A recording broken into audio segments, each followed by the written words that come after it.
نتوسل بالحبابة والبتول المصطفى والنبي ثم الصحابة فعسى دعوة مجابة نتوسل بالحبابة والبتول المصطفى والنبي ثم الصحابة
يا رب صل على محمد المصطفى الصادق المصدق.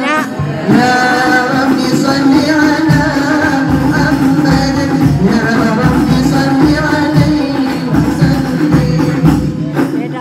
يا رب صل على محمد أحلى الورى منطقا وأسلم.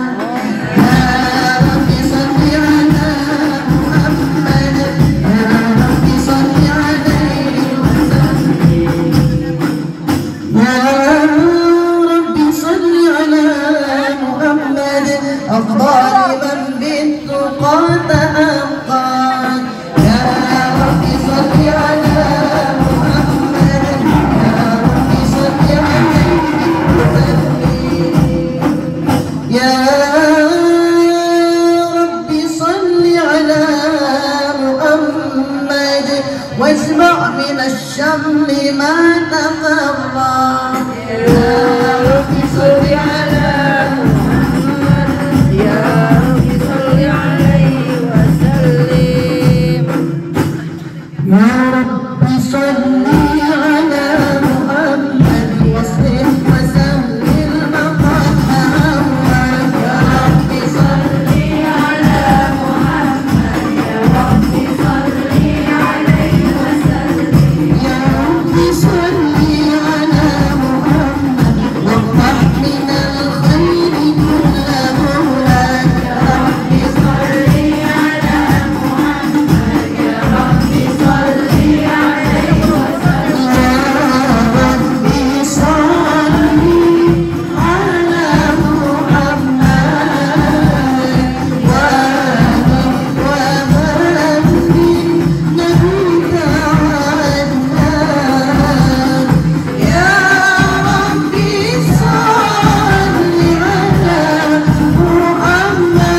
Rasulillah udhuni wa yakum ahiji bait Allah wa zurin nabi ma'akum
Sallallahu ala Muhammad sallallahu alaihi wasallam sallallahu ala Muhammad sallallahu alaihi wasallam ya Nabi salam alaika ya Rasul salam alaika ya Habib salam alaika salawatullah alaika Allah ya Nabi salam alaika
ngajak anaknya ngekop lihat saya ponakan ponakan nenek bener ponakannya lakinya dari suami mana ponakan nenek mampir ya insya Allah kasih hilang mau kontak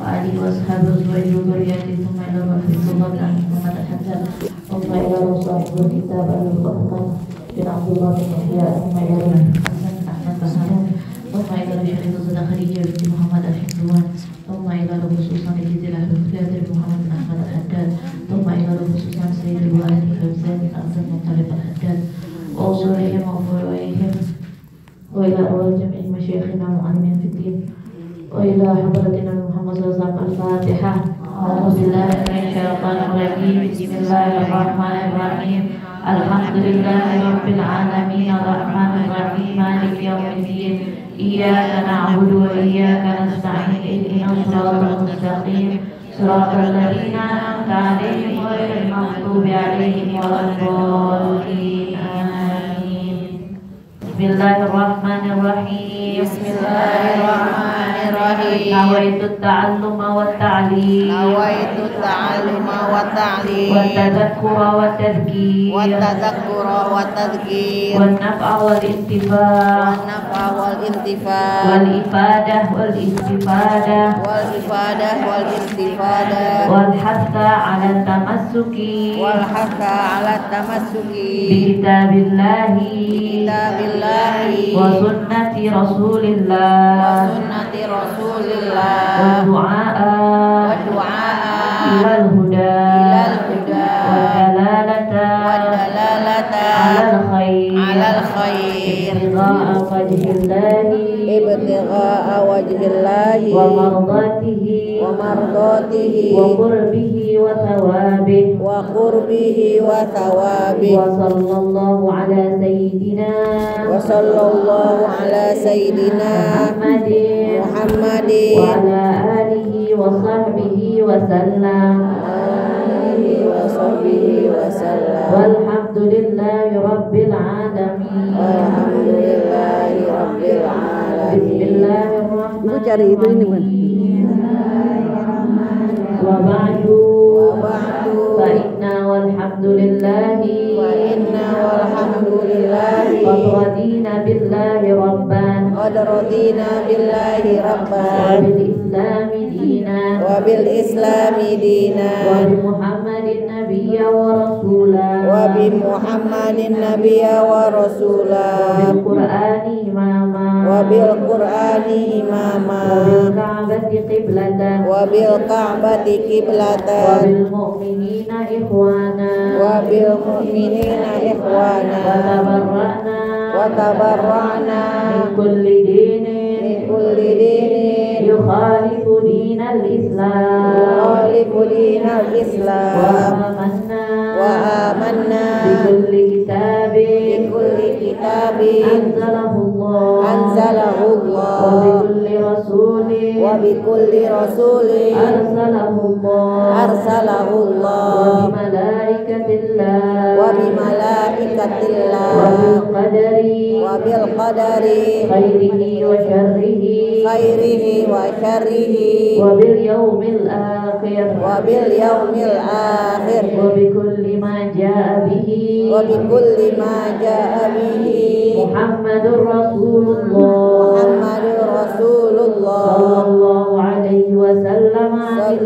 صلى الله عليه وسلم عن الله على ذلك نحيا وعليه نموت وعليه نبعث إن شاء الله من الآمنين الذين لا خوف عليهم عليهم ولا هم يحزنون ولا هم يحزنون بفضلك اللهم بفضلك اللهم يا رب العالمين يا رب العالمين والحمد لله رب العالمين والحمد لله رب العالمين. Assalamualaikum warahmatullahi wabarakatuh. Waalaikumsalam warahmatullahi wabarakatuh. Alhamdulillah. Allahumma shalli ala sayyidina Muhammad al-Fatih lima ughliq wal khatimi lima sabaq nasiril haqq bil haqq wal hadi ila siratikal mustaqim wa ala alihi wa sahbihi haqqa qadrihi wa miqdaril azim. Rabbi shrah li sadri wa yassir li amri wahlul min lisani yafqahu qawli. Alhamdulillah, pagi hari ini kita belajar lagi, ta'lim lagi kitabnya Tanbihul Ghafilin karangan Al-Habib Uthman bin Abdullah bin Yahya. Kemarin dijelaskan adabnya orang yang meninggalkan sholat, ya ibu-ibu. Adabnya ada berapa? 16. Adabnya orang yang meninggalkan sholat ada 16. Berapa? 6 di dunia. 6 di dunia, 3 ketika dia mati, 3 di alam kubur, dan 3 lagi ketika dia menghadap Tuhan yang menghadap Allah. Sekarang kita terusin, maka sembah sahabat apa yang menyiksa pada ketika bertemu dengan Tuhannya. Para sahabat tanya sama Rasulullah, ya Rasulullah, apa siksa orang yang meninggalkan sholat? Ketika ketemu Tuhannya, siksaannya apa orang yang meninggalkan sholat? Maka sabdanya Rasulullah SAW, disuruhkan oleh Allah Ta'ala akan malaikat daripada segala malaikat azab, dan pada tangannya suatu rantai panjangnya 70 hasta. Ini azab orang yang enggak sholat. Maka digantungkan pada lehernya, maka dimasukkan rantainya itu pada mulutnya, maka dikeluarkan pula pada duburnya, kemudian dihilang atas mukanya dan atas belakang, kemudian maka berseru malaikat itu, inilah balas orang yang meninggalkan sembahyang fardu yang disuruhkan Allah Ta'ala. Kemudian maka dibawa ke dalam neraka. Jadi azabnya apa orang yang meninggalkan sholat ketika hari kiamat dihadapkan kepada Allah. Ya, Allah menyuruh malaikat azab untuk menyiksanya. Jadi malaikat azab dipanggil dengan Allah. Ini malaikat tangannya bawa besi. Besinya itu rantai besi yang mana panjangnya itu 70 hasta. Diapain itu orang? Besinya itu dililit ke lehernya. Setelah itu rantainya dimasukkan ke dalam mulutnya sampai keluar lewat dubur pantatnya, ya anusnya. Terus habis itu dililit mukanya dan belakangnya semua dililit dengan rantai besi itu. Lalu setelah dililit itu diumumin sama malaikat azab, ini azab orang yang meninggalkan sholat yang Allah perintahkan. Lalu setelah itu diseret, dibawa ke dalam api neraka. Na'udzubillah dzalik.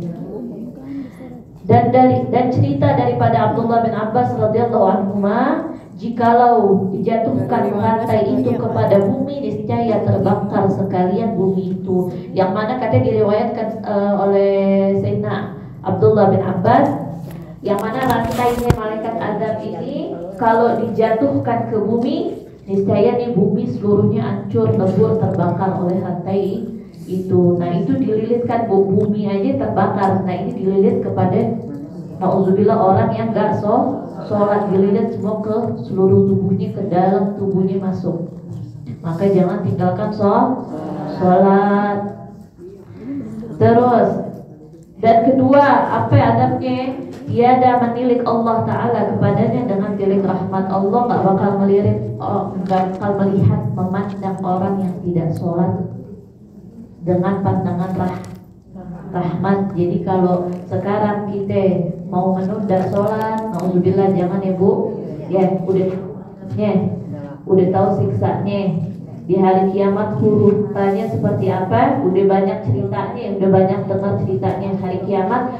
Terus ketika orang lagi heboh minta pertolongan, ya.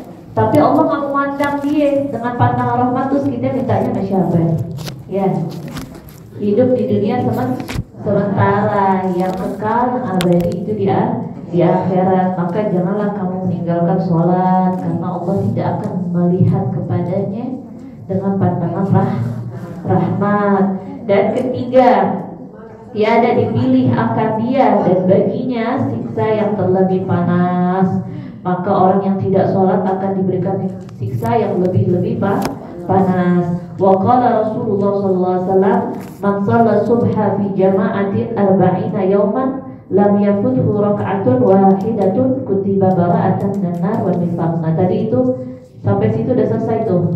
Siksanya orang yang tidak sholat, udah 16 disebutkan. Dan sekarang ada lagi sabdanya Rasulullah SAW berkata, dan telah bersabda Nabi SAW, barang siapa sembahyang subuh dengan berjamaah 40 hari, tiada hilang dalamnya suatu rakaat, maka disuratkan oleh Allah Ta'ala bagi orang itu lepas daripada api neraka dan lepas daripada munafik. Jadi kalau kita sholat subuh 40 hari berturut-turut berjamaah, gak kehilangan satu rakaat pun, gak masbuk, ya, itu amal Allah dituliskan untuk kita. Kalau kita mengamalkan ini, Allah tuliskan, dicap orang ini bebas daripada api neraka dan bebas daripada tanda-tanda orang munafik, ya. Maka disuratkan oleh Allah Ta'ala baginya orang lepas daripada api neraka dan lepas daripada munafik. Dan riwayat daripada Rasulullah SAW, barang siapa sembahyang subuh padahal ia berjamaah, kemudian maka duduk menyebut-nyebut zikir Allah Ta'ala hingga naik matahari, maka disuratkan Allah Ta'ala baginya pahala haji serta pahala umroh seperti keduanya. Nah, ini kalau mau pahala, ada yang belum haji, belum umroh, nih ada amalan nih buat kita. Ya kalau haji umroh kumpulin duit dulu. Ini ada lagi amalan nih. Enak gak jadi umatnya Nabi? Halaman 4. Ya, Nabi Musa aja pengen jadi umatnya Nabi. Karena kenapa? Amalnya dikit tapi pahalanya banyak.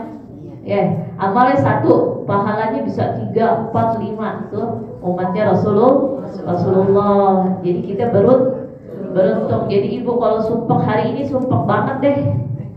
Ada aja ujiannya hari ini. Ibu harus ingat nikmat ibu yang paling besar adalah dikasih lahir kita lahir, kita dikasih sama Allah, dipilih menjadi orang Islam. Terus kita dikasih jadi umatnya Rasulullah, kita dipilih jadi umatnya Rasulullah. Ini udah nikmat, Bu. 2 ini doang nih, ya. Itu nikmat gak ada habisnya. Dan ketika ibu bersyukur, nanti sama Allah ditambah lagi, dikuatkan imannya lagi, ditambahkan rezekinya lagi, dikuatkan badannya buat ibadah lagi. Nah, ini Rasulullah bilang, katanya barang siapa sholat subuh, habis itu sholat subuh berjamaah, habis itu dia nggak langsung bangun, dia duduk dulu, baca dulu zikir, nggak ngobrol, nggak main handphone, nggak lalai, dia berzikir terus. Baca apa aja? Baca wirdul latif, baca yasin, baca apa lagi wiridnya ibu, macam-macam. Ibu baca dari habis sholat subuh nggak bergerak sampai terbit matahari, itu dapat pahala haji dan umroh pahalanya sempurna. Pahala hajinya sempurna, pahala umrohnya sempurna. Ini kalau mau dilaku, coba Bu, dicoba, Terus selesai ya? Bisa, insya Allah bisa. Iya. Cuma kadang ada aja tuh bagi yang punya anak kecil. Atau hari libur deh, anaknya gak sekolah. Biasanya sekarang kalau subuh kan jam 4, isyramnya tuh 5:30 ya. Jadi dari jam 4 sampai 5:30 ibu jangan bergerak, duduk di situ, baca wiridnya, jangan diem aja, atau ketiduran nggak dihitung, baca wirid terus sampai terbit matahari, itu dapat pahala haji sempurna, umroh sempurna, Terus maka disurat oleh Allah Ta'ala baginya haji. Dan suatu riwayat diperbuat oleh Allah Ta'ala baginya di dalam surga Firdaus 70 mahligai daripada emas dan perak. Dan juga tadi tuh kata Nabi kan haji, pahala haji dan umroh sempurna. Ada lagi dalam satu riwayat katanya Allah bakal membuatkan bagi dia itu 70 di surga Firdaus 70 mahligai istana yang terbuat dari emas dan perak. Jadi kira-kira kalau Allah ibu kerjain, Allah udah bikinin istana di surga, kira-kira bakal masuk neraka nggak bu? Enggak, orang udah punya istana di surga. Ini jaminan nih, kita buat jaminan. Bagi Allah nih saya kerjain ya Allah, kau bikinin surga. Udah ada namanya tuh surga saya, istana saya. Insya Allah nggak bakal masuk nggak bakal masuk neraka. Terus waqala sallallahu alaihi wasallam mathalus shalah al-khams kamathali naharin jarin ala babi ahadikum yaghtasilu minhu kulla yawm 5 marrat fa hal yabqa alaihi wasakh qalu ya Rasulullah qalu la ya Rasulullah qala kadzalika as-shalah maghsilu dhunub. Dan telah bersabda Nabi sallallahu alaihi wasallam adalah sembahyang 5 waktu seumpama sungai. Adapun sembahyang 5 waktu itu seumpama sungai yang mengaliri di depan pintu seorang daripada kamu. Maka mandilah kamu tiap-tiap hari 5 kali. Maka sabdanya, adakah tinggal dakinya pada tubuh mereka itu? Maka sembah segala sahabat, tiadalah tinggal daki pada tubuh mereka itu. Maka sabdanya, demikianlah sembahyang 5 waktu yang sempurna itu membasuhkan segala dosanya. Kata Nabi, perumpamaannya sholat 5 waktu itu seperti sungai yang mengalir depan rumah kita. Kalau ada air sungai bersih mengalir depan rumah, kita mandi di situ sehari 5 kali. Ada dakinya nggak bu? Kagak ada, kindong bersih. Kata Nabi, ada dakinya nggak? Bahkan ada hiwasah. Kata Nabi, bakal kotor nggak dia? Terus kata sahabat, lah ya Rasulullah, enggak. Nah itulah perumpamaan daripada sholat 5 waktu. Dia itu maghfirun dzunub.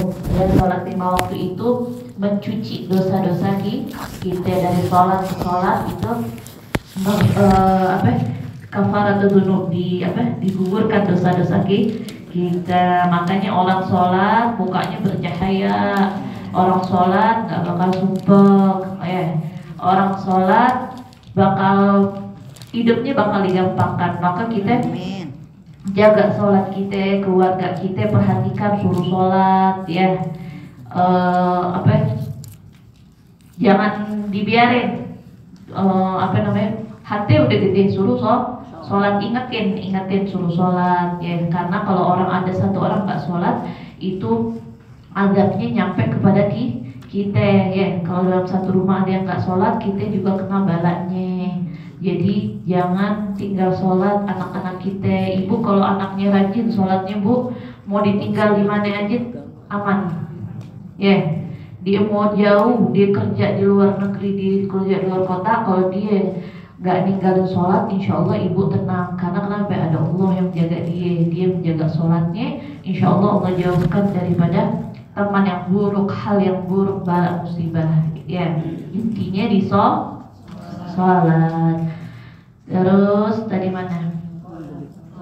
Qala sallallahu alaihi wasallam, barang siapa memelihara akan air sembahyang dan waktunya dan rukuknya dan lainnya, yaitu padahal diketahuinya bahwa sembahyang itu sebenar-benar atasnya, maka diharamkan oleh Allah Ta'ala tubuhnya daripada api neraka. Kata Nabi, kalau orang jaga air wudhunya benar, pakai sunnahnya, dijaga wudhunya, habis itu dia sholatnya dia khusyuk, dia benar, semua rukun dikerjakan, wajib sunnahnya dikerjakan, dia tahu nih sholatnya sebenar-benarnya sholat, maka Allah mengharamkan bagi tubuhnya api neraka.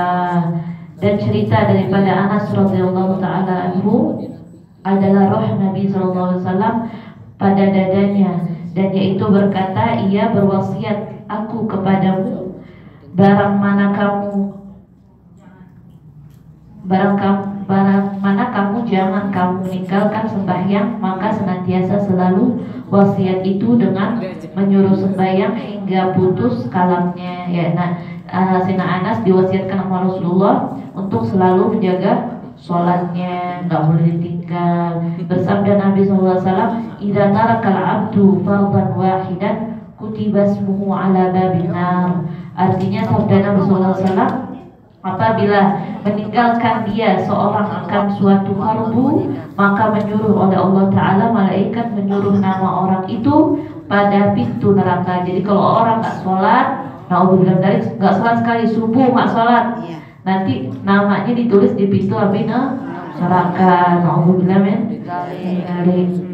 Dan cerita daripada Ibn Abbas radhiyallahu anhu berkata, ia adalah kudengar sabda Rasulullah SAW, bermula orang yang meninggalkan sembahyang itu bahwasanya berkata ia tiada baginya pada Islam, tiada diterima Allah Ta'ala tauhidnya dan imannya dan sedekahnya dan puasanya dan syahadatnya, telah lepaslah Allah Ta'ala daripadanya. Jadi emang benar kata Nabi, as-salatu imaduddin, benar-benar sholat itu tiang agama. Jadi kalau orang tidak meninggalkan sholat, katanya nggak diterima Islamnya, terus ditarik imannya, ya nggak diterima tauhidnya. Tauhidnya itu dia mengaku kalau ada Allah Ta'ala itu satu, ya. Terus syahadatnya nggak diterima, puasanya nggak diterima, zakatnya, sedekahnya semua nggak diterima karena satu sholatnya. Kenapa? Sekarang ada orang saya orang Islam, tapi dia nggak sholat. Nah maka itu dia batal tuh syahadatnya. Bukan secara zahir ya, secara batinnya dia. Karena kenapa?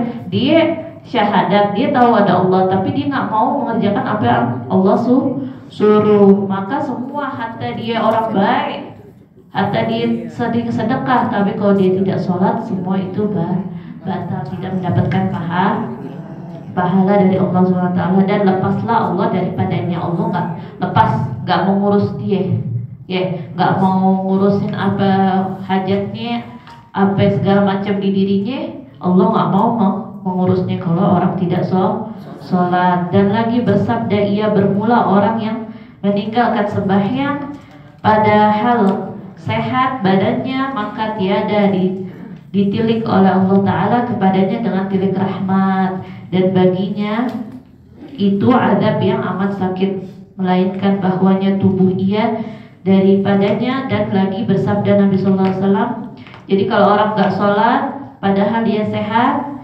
maka Allah gak akan memandang dia dengan pandangan rahmat. Orang kita disuruh sholat sampai sakit pun kita masih wajib sholat. Kalau puasa sakit boleh qadha, ya. Tapi kalau zakat nggak kaya boleh nggak dikerjain. Haji belum mampu boleh. Tapi kalau sholat tidak ada uzur. Kalau misalnya uzurnya cuma dua, sakit, lupa sama sakitnya juga. Kalau dia nggak mampu disuruh tayamum, nggak mampu bangun disuruh tayamum, nggak mampu berdiri duduk, nggak mampu duduk berbaring, saking wajibnya sholat. Dan kalaupun ibu lupanya juga kayak misalnya sebelum zuhur, sebelum masuknya waktu sampai habisnya waktu, ibu lupa banget tuh belum sholat.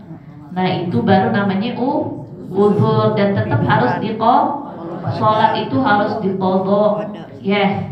Yang dulunya pernah meninggalkan sholat harus diqadha, tiada uzur, tiada ma'dzur, ya Bu. Karena kalau kita sehat meninggalkan sholat, Allah tidak akan meliriki dengan pandang rahmat, dan Allah akan siksa dia dengan siksaan yang sakit, yang pedih.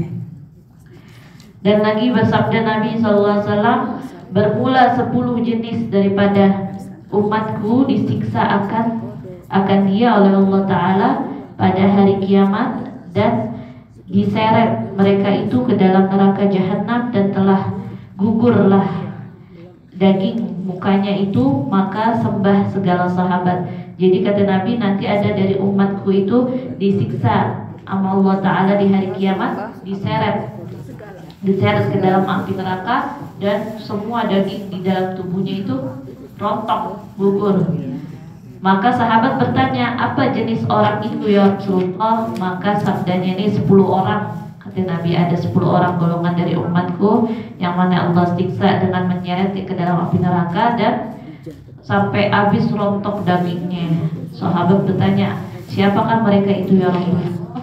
Maka sabdanya, orang yang berzina, sudah tua berzina, itu siksaannya. Ya, kedua, raja yang zalim. Ya, raja yang zalim, pemimpin yang zalim. Dan ketiga, orang yang minum arak dan tuak, orang yang suka mabuk, tuak keras. Dan keempat, orang yang durhaka akan ibu bapaknya. Dan kelima, orang yang berjalan dengan mengumpat-ngumpat orang. Tuh, hati-hati perempuan nih. Ya, jangan suka ngata-ngatain orang, jangan suka demennya berantem sama orang, tuh azabnya, kata Nabi. Nabi yang ngomong nih Bu, di kitabnya Bu, kalau orang suka mengumpat-ngumpat orang, nanti dia dimasukkan ke dalam api neraka sampai dagingnya semua rontok dari tubuhnya, saking panasnya. Dan keenam, orang yang suka dusta, orang yang suka bohong. Karena kebohongan itu satu dikerjain, dia membawa ke dalam kebohongan yang lain. Dan ketujuh, orang yang tiada memberi zakat. Dan kedelapan, orang yang menganiaya orang, ya jangan suka menganiaya orang.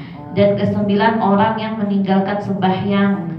Dan kesepuluh, orang yang mengadu-ngadu melainkan maka bahwa ia taubat daripadanya. Dan semua ini kalau mereka taubat baru Allah ampuni dosanya. Ini yang suka mengadu-ngadu, ya, mengadu domba, ya. Kadang kita tidak sadar kita lagi mengadu domba teman, makanya jangan dibiasakan. Kalau ada orang cerita, teman kita si A cerita si B begini-begini, kita datang ke si B, kita cerita tadi si A ngomong gini, ya. Maksudnya kan gue baik, gue ngasih tau lo, si A. Itu ngadu domba, ya. Nggak boleh Bu, ya. Seumpamanya kita jaga mulut kita, seumpamanya kalimat kita bikin dia berantem, jangan disebut, cukup kita tahu oh si A berarti nggak demen sama si B, udah selesai. Kalau bisa malah kita baikin mereka, ayo jangan berantem ini segala macam. Bukan malah dibawa omongan ini. Kadang kita yang padahal niat kita bagus, nggak ada niat bagus, kalau jadi berantem itu namanya mengadu domba, jangan. Karena kita suka lupa. Terus adapun orang yang meninggalkan sembahyang itu berganda-ganda siksanya. Orang yang suka ninggalin sholat berganda-ganda siksanya. Maka didatangkan pada hari kiamat padahal menghantarkan kedua tangannya atas tengkoknya. Jadi kalau orang suka ninggalin sholat, nanti ketika dia dibangkitkan di hari kiamat, tangannya diikat di belakang tengkoknya leher. Dan segala malaikat memalu mereka itu akan dia. Dan ketika digituin, semua malaikat tuh pada memalu dia. Kayak siksa yang kemarin, siksa dikubur kan juga gitu. Kalau orang gak sholat, nanti datang kepadanya malaikat syuja'il agra, berbentuk ular, ya. Udah disiksa tuh dikubur, begitu dipalu, diangkat lagi pakai cakarnya, dipalu, dia terus begitu. Sambil apa Bu? Sambil nunggu kiamat. Kirain habis kiamat udah kelar. Enggak. Ternyata begitu dia dibangkitkan lagi sama Allah, diteruskan lagi siksanya, terus menerus dipalu begitu, ya. Nauzubillahi min dzalik. Dan segala malaikat malu mereka itu kan dia. Dan dibuka baginya pintu neraka jahanam, maka masuklah ia seperti kilat, maka gugurlah kepalanya dahulu. Nauzubillah dzalik. Jadi dimasukkan ke api neraka yang mana dia masuknya itu secepat kilat, saking cepat, ya. dan dimasukkannya itu palanya duluan masuk ke api neraka. Dan bersama-sama mereka itu dengan Korun dan Haman pada neraka yang terkebawah. Orang yang meninggalkan sholat itu nerakanya yang paling bawah, yang paling panas. Dan bersama sama Korun. Korun tahu nggak Bu Korun? Cerita Korun. Korun tuh yang orang kaya zaman dulu, zaman Nabi Musa sampai Nabi Isa. Ya, dia disuruh sedekah dia nggak mau, akhirnya ditelan sama Allah. Korun dengan harta-hartanya. Makanya sekarang kalau kita nemu harta lagi gali di depan, buka ya ada emas. Nah itu namanya harta Korun, namanya harta Korun. Ya. Nah itu dia karena dia nggak mau bersedekah, sama Allah ditelan dirinya, sama harta-hartanya ditelan sama bumi. Dan dia dimasukkan sama Allah ke neraka yang paling bawah itu. Dan orang yang nggak sholat bareng sama si Korun. Ya. Mau nggak Bu? Nauzubillah ya, jangan sampai.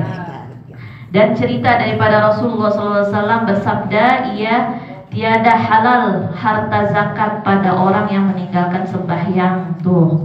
Dan tiada harus kita sekedudukan dengannya. Jangan temenin Bu, kalau ada orang nggak sholat jangan temenin, jangan duduk sama dia. Dan tiada harus sekampung dengan dia. Ya pindah kalau bisa, pindah rumah repot ya Bu. Tapi disuruh gitu karena kenapa? Menjaga diri kita. Takutnya kalau kita bergaul sama orang yang nggak sholat, lama-lama kita begitu juga ya. Innal garina bil garini yang tadi katanya apa? Orang yang dekat sama dekat tuh, ntar lama-lama sifatnya sama. Ya kalau kita mainnya sama tukang minyak wangi, ikut wangi, ya. Kalau kita mainnya sama tukang sampah, ikut bau. Padahal kita nongkrong dong di situ duduk. Begitu juga perempuan bagi orang yang punya sifat buruk, jangan duduk sama dia. Jangan merasa kayak dia kita nggak bisa. Karena lama-lama nanti kita ngobrol, sayang, berbagi makanan, segala macam. Padahal Allah Taala melarang. Jangan duduk sama orang yang nggak sholat. Jangan ngobrol sama orang yang nggak sholat, jangan sekampung sama orang yang nggak sholat dengannya, maka bahwasanya Allah Ta'ala menurunkan laknat atasnya tuh. Karena kenapa? Orang yang nggak sholat Allah turunin laknat. Pertama, mukanya hitam pada hari kiamat bagi orang yang meninggalkan sembahyang. Ya, kalau ibu mau tahu misalnya lagi hujan, ibu meneduh di sini. Di luar bocor, mau duduk di luar apa di sini? Di dalam yang nggak bocor. Nah begitu juga, jangan duduk sama orang yang nggak sholat, karena Allah sedang nurunin laknat kepada dia. Kita takut kena sama laknat Allah. Dan nanti di hari kiamat dia dibangkitkan dengan mukanya yang hitam, ditandai nama Allah nih mukanya hitam. Ya, ntar orang tanya kenapa dia mukanya hitam? Karena dia ucapnya nih orang yang tidak sholat. Waqala Rasulullah SAW bahwasanya bersabda, iya, aku lihat laki-laki daripada umatku datang sakaratul maut padahal berbuat taat, ia akan ibu bapaknya, maka ditolakkan daripadanya kebajikan. Dan kulihat seorang laki-laki daripada umatku sanya mengenai siksa kubur, maka datang nasabnya melepaskan dia daripada itu. Ya. Jadi Nabi SAW, katanya Nabi, saya lihat orang laki-laki dari umatku datang sakaratul maut, ya, padahal berbuat taat, ia akan ibu bapaknya, maka ditolakkan daripadanya kebajikan.